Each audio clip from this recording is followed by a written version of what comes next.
Nolan Arenado, the first baseman? What does this nugget of news mean for the Cardinals trading him away on today's episode of Locked On Cardinals?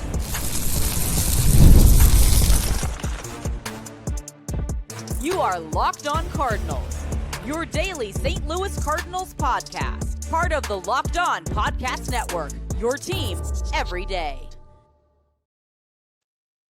Hey there, Cardinals fans. I'm JD Hafford, and I'm a national radio sports anchor, born and raised in the Lou, and a lifetime fan of your St. Louis Cardinals. And I'm your host for Locked On Cardinals, part of the Locked On Podcast Network, covering your team every day. You can follow me on Twitter, X, at JD Sports Radio. You can also follow the podcast at LO_Cardinals. I do want to thank those of you who make Locked On Cardinals your first listen every day. We are free and available wherever you get your podcasts. You can also find us on YouTube. If you enjoy daily content about the Redbirds, be sure to like, subscribe, and hit the notification button so you don't miss a single episode, because this right here is a show serving Cardinal Nation and giving the best fans in baseball all of the info about the birds on the bat. Today's episode brought to you by GameTime. Download the GameTime app, create an account, and use code LOCKEDONMLB for $20 off your first purchase. Thanksgiving week is here. Thomas Govain is here from RedbirdRants.com. You know how we call Tommy Edman Tommy Two Bags? I was thinking about Tommy Tuesdays with you. Does anybody call you Tommy, Thomas, or is that just a jerk move? No, the last time I've been called Tommy, I can't think of it. I was called Tom by my kindergarten teacher and didn't answer because I was always told my name was Thomas. So, all right. Well, we will not. So we could do Thomas Tuesdays. I don't know. We'll work on that. Tuesdays with Thomas, maybe. Yeah, something like that. We'll come up with something clever. We're smart guys. Thanksgiving coming up this week. What are your plans with the family? Do you guys have to travel at all, or do you get to stay home?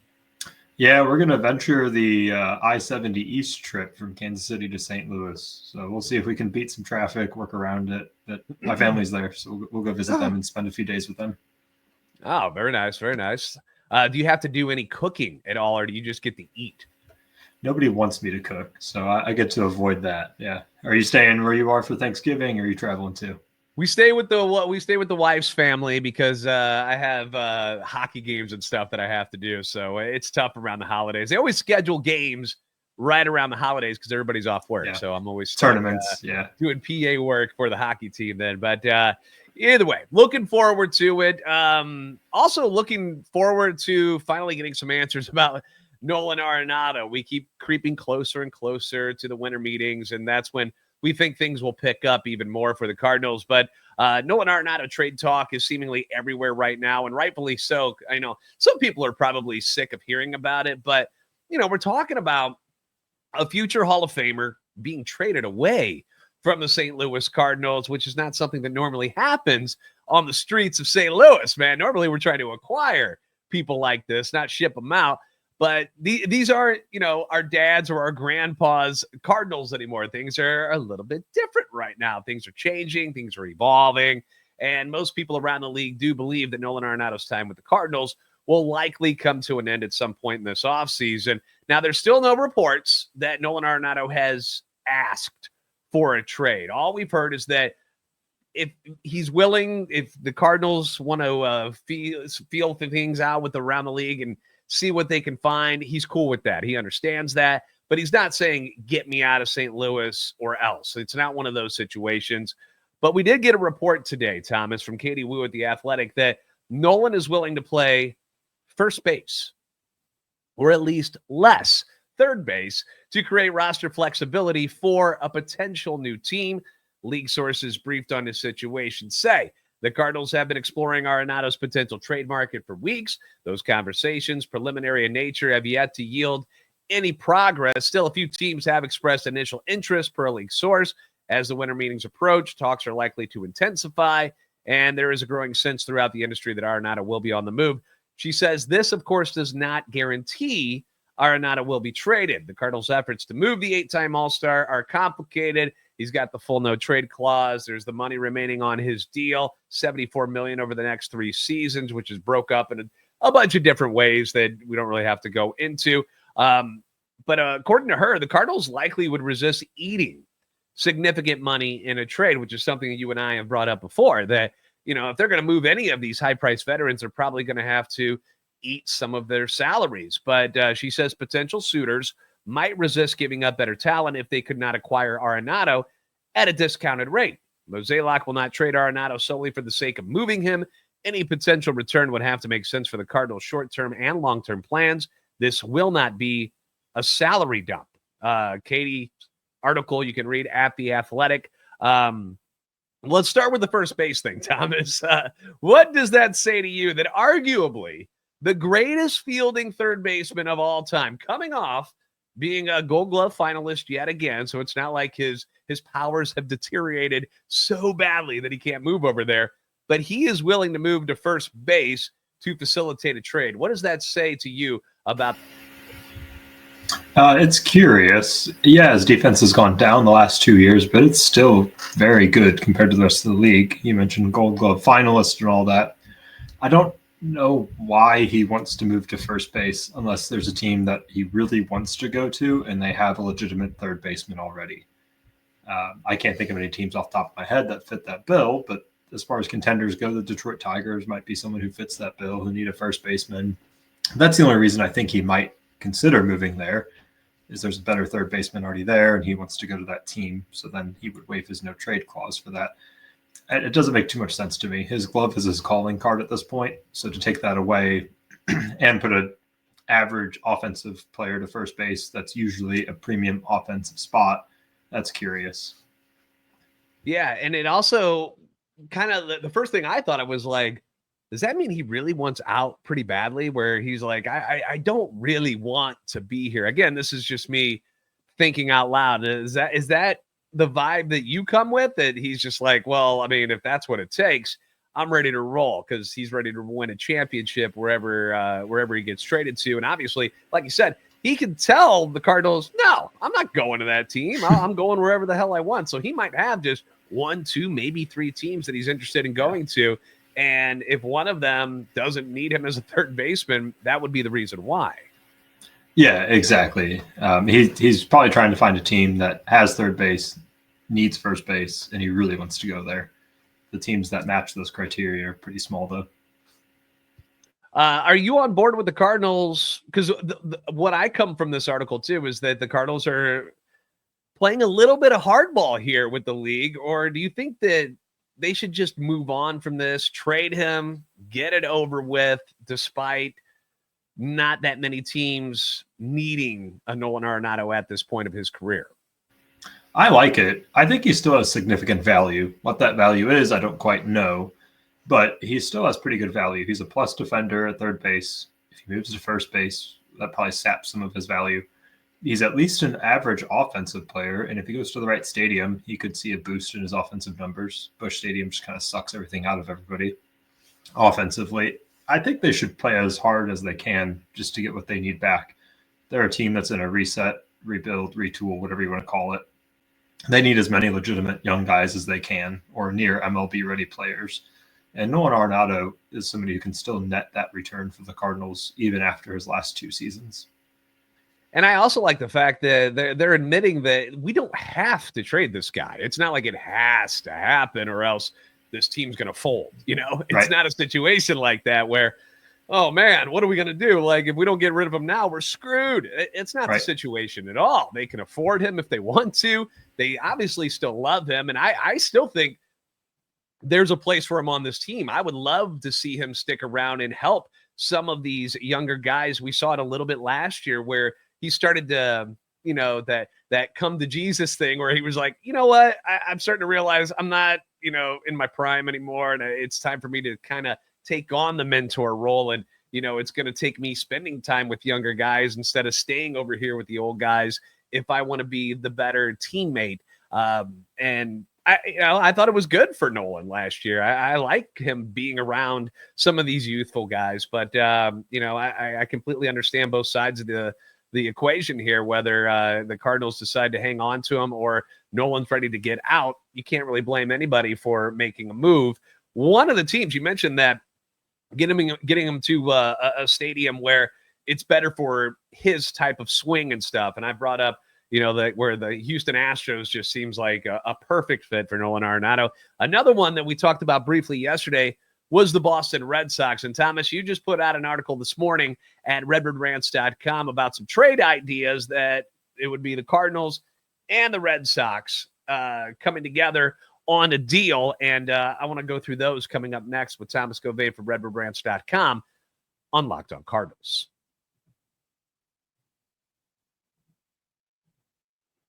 Love the holidays, but hate grocery shopping. I get it. Stores are jammed. There's people everywhere, and it gets expensive. Let's be honest. Ibotta is making your Thanksgiving easier with cash back on everything you need to make your perfect holiday meal. So you can get the turkey, and you can get your favorite sides like the stuffing or whatever it is that you're into. Green bean casserole, it's my wife's favorite. But not only can you get that stuff cheaper, but you can get it for free. This month, Ibotta is giving new users 100% cash back on your Thanksgiving feast. Just add the offers in the app to redeem for everything you need to make your Thanksgiving feast complete.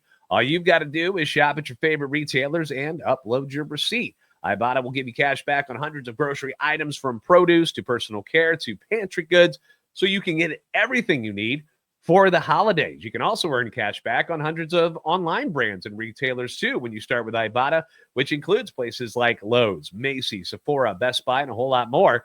Download the Ibotta app now and use code LOCKEDONMLB to get 100% cash back on your Thanksgiving feast starting November 1st. Just go to the App Store or Google Play Store and download the free Ibotta app and use code LOCKEDONMLB. That's IBOTTA in the Google Play or App Store and use code LOCKEDONMLB.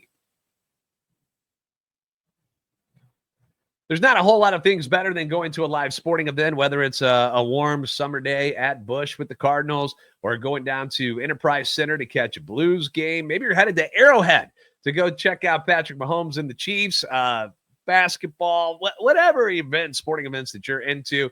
You can do it with the GameTime app. They're going to help you get into all of these events because GameTime takes the guesswork out of buying tickets. They've got flash deals where you can save even more with exclusive in-app deals on select seats ahead of the game or event. There's the all-in pricing, which I love. So that's why there's no secret fees where you see a price, you like it, you go to the checkout, and then you're like, whoa, where did all of this come from? Don't have to worry about that with the GameTime app. You get views from your seat and their lowest price guarantee, or GameTime will credit you 110% of the difference on all your favorite sporting events. And we also include concerts and comedy shows and theater and a whole lot more. So download the GameTime app, create an account, use code LOCKEDONMLB for $20 off your first purchase. Terms apply. Again, create an account, redeem the code LOCKEDONMLB for $20 off. That's LOCKEDONMLB for $20 off. Download GameTime today. Last minute tickets, lowest price guaranteed.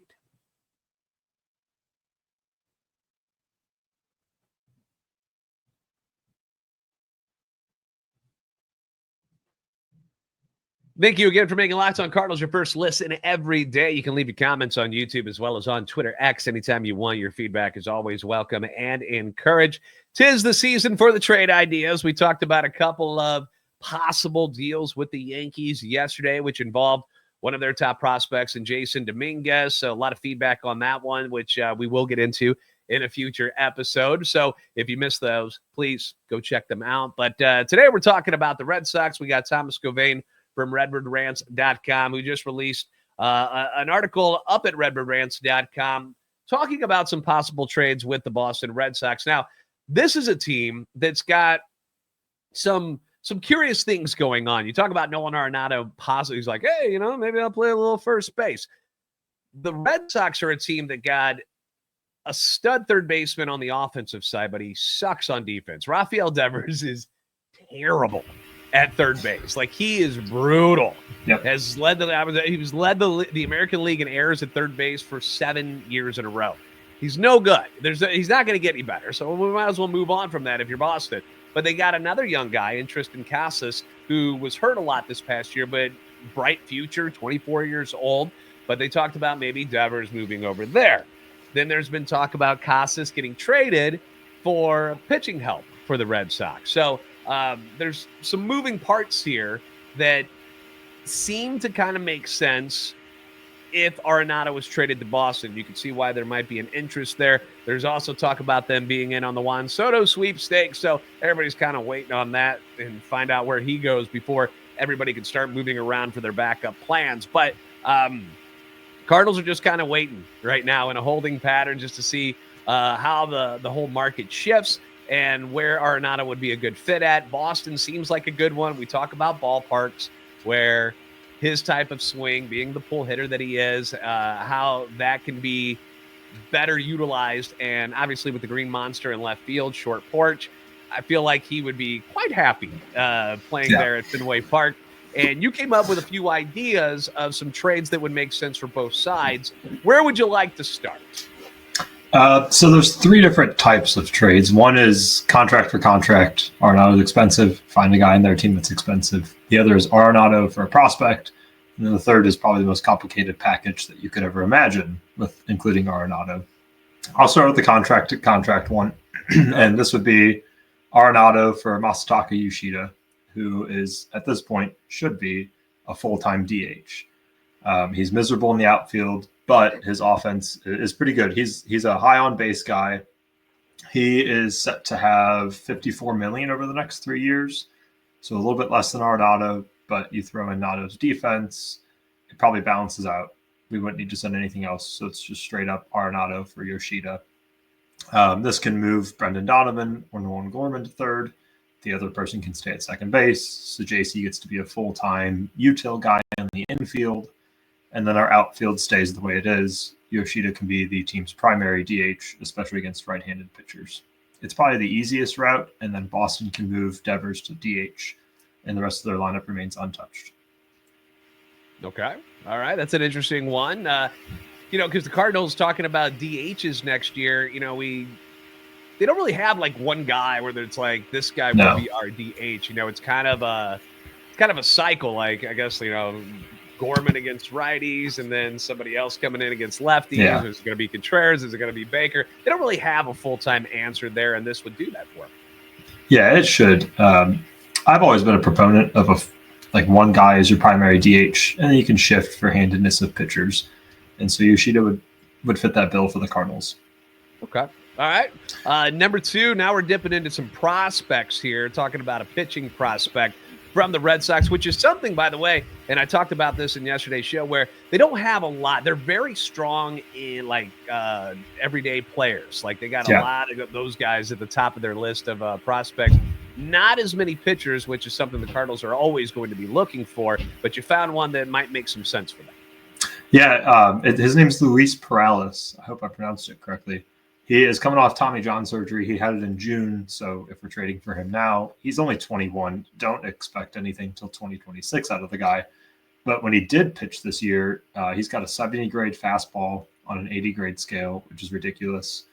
He threw just 33.2 innings, but he had 2.94 ERA in that time. He's got a good slider and a decent changeup. I think he'd be a nice pickup. I would imagine that Boston's not looking for too much from him coming off of his surgery. But if we trade for him now, he can work in our system for the next year and a half, rehab a little bit, and then see what we can get out of him in a couple of years when he's a little bit older, a little bit more refined as well. The Cardinals would probably have to send some money with Arenado. In this case, I gave him $10 million just to help offset some of the remaining costs of his contract. You're such a giving person, Thomas. That's so nice. It's that time of the year, yeah. $10 million. It's $10 million. No big deal, right? And one thing to remind fans that the Red Sox have one of the best farm systems in the league right now. Yeah. And Perales is actually, according to MLB Pipeline, he's their number 9 prospect, but he is their top pitching prospect according to their latest ranking. So it's not like we're talking about a guy who's just barely inside their top 30 or something. No, this is a guy that people really do believe in. He's just coming off an injury, and that's why he might be available, considering they would get, a future Hall of Famer, no biggie. And $10 million from Thomas because, and then finally, you've got this mega deal that you put together, and I'm very curious to see what fans are going to say about this particular one, just because of here's the thing.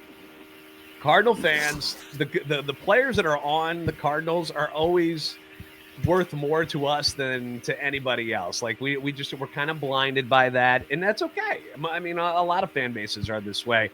But you're shipping a few people out, and you're going to get some prospects in return on this one, and you're giving out more money to Boston on this one. Tell us about this mega deal between the Red Sox and the Cardinals. I knew I wanted to do a mega deal for the third one. This is the third edition of what I had. At one point, Lars Nootbaar was going over. I have no clue what I was doing here. But it's Arenado, it's Ryan Helsley, it's Gordon Graceffo, and it's $15 million this time. And in return, we get their number 7 prospect, Yoenis Cespedes. I don't think there's a relation to Yoenis Cespedes, but we get Yoenis Cespedes. He's their number 7 prospect. He's a shortstop. And then their number 13 prospect, right-handed pitcher, Richard Fitz. They get Arenado. They get Helsley to beef up their bullpen, which is something that they're looking to do this year. And then we send them Gordon Graceffo, who could probably be a back-end MLB starter, at least by midpoint next year. He's been in baseball long enough that somebody might want to try him out there. And then in Cespedes, we get an infielder for the future. He is only 19, I think. Yeah, he's still only 19, but he's slash 319, 400, 615. And rookie ball last year with 5 home runs in fewer than 100 plate appearances. People are really high on him. Don't take his number 7 ranking as gospel because, like you said, Boston's farm system is ridiculous. And then we also get Richard Fitz, who is just essentially a better Gordon Graceffo. His fastball is a little bit more lively. It can touch 98, 99. He's probably best as a back-end starting pitcher, but there's some assurance there. I mean, how many times have the Cardinals been able to produce legitimate number 4 or number 5 starting pitchers? So instead of having to pay $14 million for Kyle Gibson, we get this guy for league minimum. And he could probably start next year for us. Fitz could. All right, so you've got this huge deal here. You're trading away the best closer in the National League, a Hall of Fame third baseman. And I'm just thinking what you can't put it like that. Tell you, Thomas, you're going to give these guys away. You're going to get a 19-year-old shortstop and maybe a number 5 starting pitcher. So I know it sounds bad, but you got to think about this in the long term.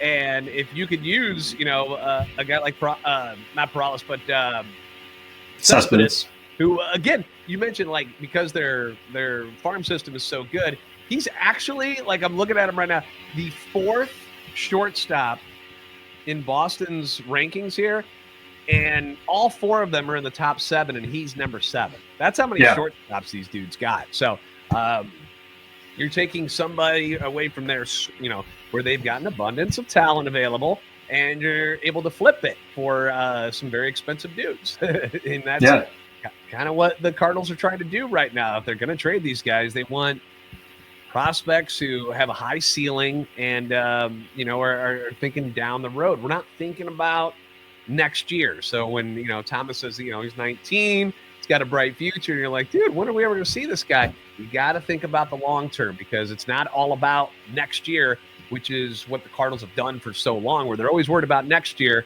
And that's how they kind of dug this hole for themselves in the first place. So you just got to think differently. And I know it's weird and it's outside the box, but these are the type of things you got to think about, which is why, you're sitting there going, I had like 3 different deals going. That's why it's a difficult thing to do. The first 2 are pretty easy to formulate. This last one was tough. I think Cardinal fans are so not used to trading MLB guys for prospects. We don't quite know what prospects are valued. Thomas. We have no idea what this is. This is weird. This is bizarro world to us. Yeah, and prospects are valued so differently in every organization. Unless you're in the meetings, you have no clue what's going on. So I know Cespedes is a rising prospect. Richard Fitz has some assurance. This is probably realistic for what we can expect out of Arenado and Helsley together. All right. Well, we want to hear your thoughts. Obviously, we're going to put the link to the article so you can hear all the input that he's got on there at redwoodrans.com. We'll stick that into the description and in the show notes down below. So make sure you guys check that out. And they're always coming up with fresh new trade packages and ideas and stuff over at redwoodrans.com. So make sure you guys check out all the different articles. Here's a thing that you spotted, and it was in Derek Gould's chat the other day.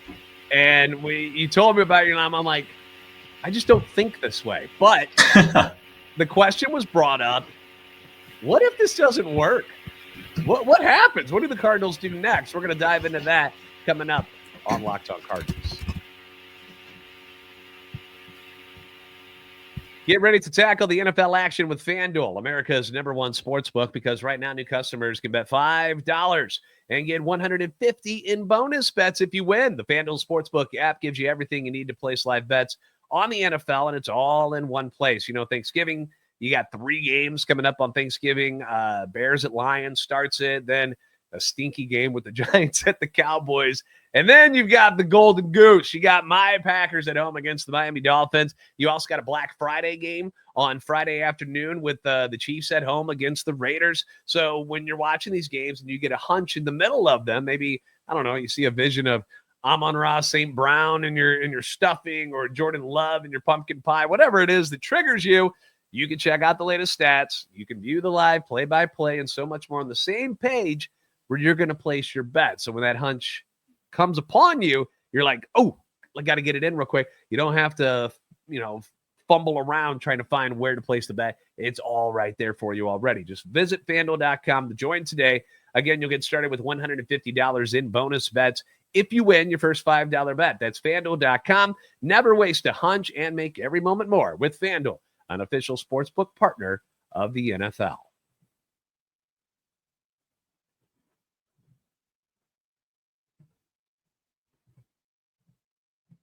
Thank you again for making Locked On Cardinals your first listen today. For your second listen, find Locked On MLB. Our baseball guru, Sully, brings you a daily blend of humor and baseball, keeping you updated on all the teams during this offseason as the Juan Soto sweepstakes continues to keep everything on hold, basically.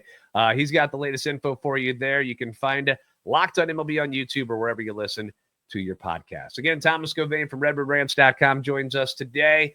Thomas, I'm a positive guy. All right, for the most part, which, drives some people nuts. They're just like, dude, can you be upset about something ever? But that's just who I am. That's how I'm built. But not everyone shares my enthusiasm about the Cardinals' new direction. I think it's been easier for me because I've just accepted it, because it's going to happen whether you like it or not. So you might as well jump on board and figure out the best way to make this work for you. But it was brought up, what if it doesn't work? What if all of this just fails miserably?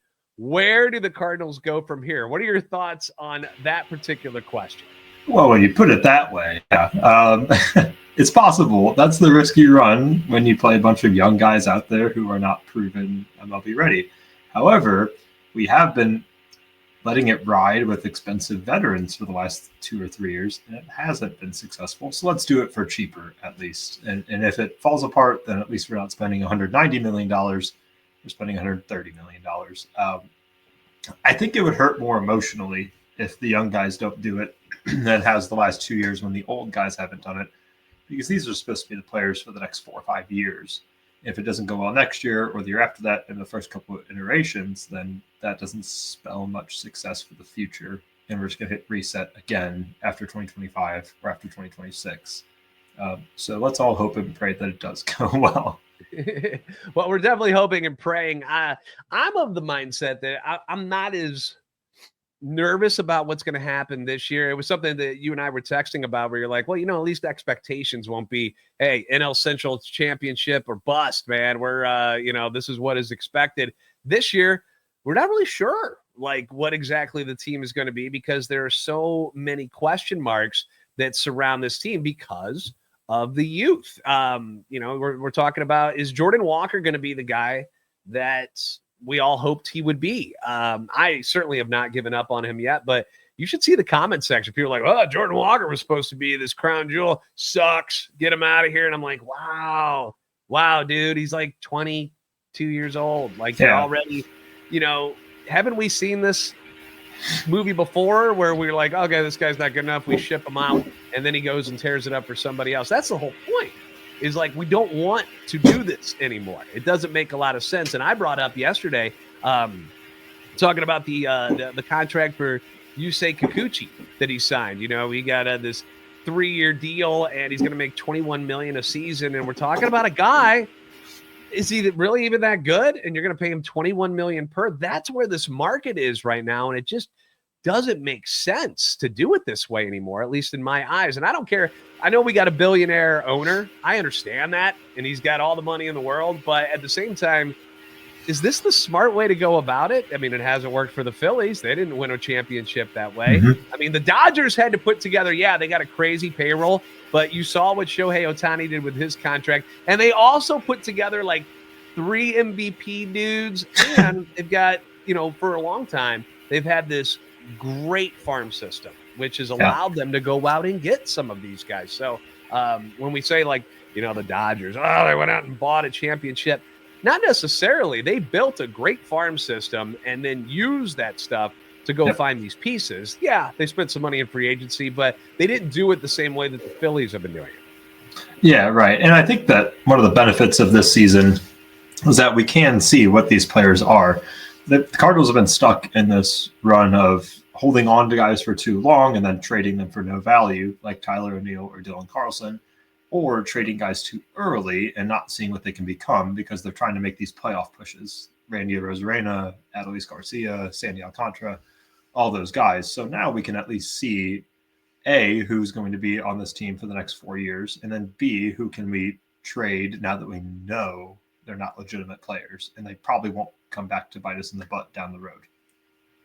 Yeah, and that's another thing is where, people are like, well, if we trade for prospects, do we know how to develop them and stuff? And I'm like, well, that's something that they're working on. They're trying to be better at that to make sure that they don't fail these prospects, that they get the utmost out of them each and every time.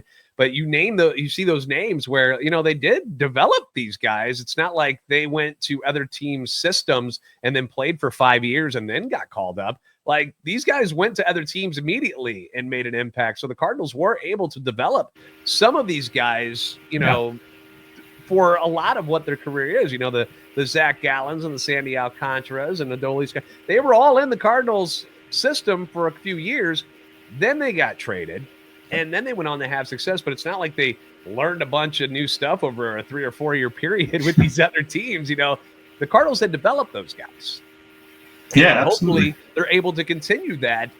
They just ended up trading them earlier. Yeah, absolutely. And I think that's what the goal is now, is to A, see what we have in the guys that are major league ready, and then B, build up our farm system development process so we can keep them and make them our own. Yeah, and there's a bright future in our system, not only with guys already on the roster. You're seeing how young the Cardinals are getting, but also you've got a JJ Weatherholt who's coming up through the system, who people are losing their minds over because he's been so good so far. People are very excited about him. Chase Davis, a former first-round pick, starting to become that guy that they thought he was going to be when they took him in the first round. So there is a future. The idea is to develop some of these other guys that they've taken in the later rounds, like a third, a fourth, fifth round, make them an impact on the major league roster. And I'm excited about it. I'm tired of them paying for guys like a Michaelis and a Steven Matz and spending all this money on guys who, in my opinion, aren't worth the money.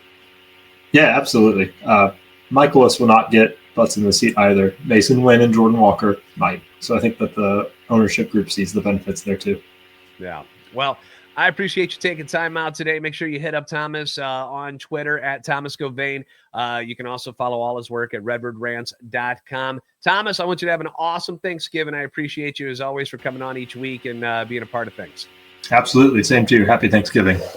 All right. And happy Thanksgiving to all of you guys. Thank you for making Locked On Cardinals your first listen every day. If you haven't already, give us a follow on Twitter, X at LO_Cardinals, and at JD Sports Radio. Like, subscribe on YouTube, and help our channel and love for the Cardinals grow. You guys are the best fans in baseball for a reason. We'll see you next time on Locked On Cardinals.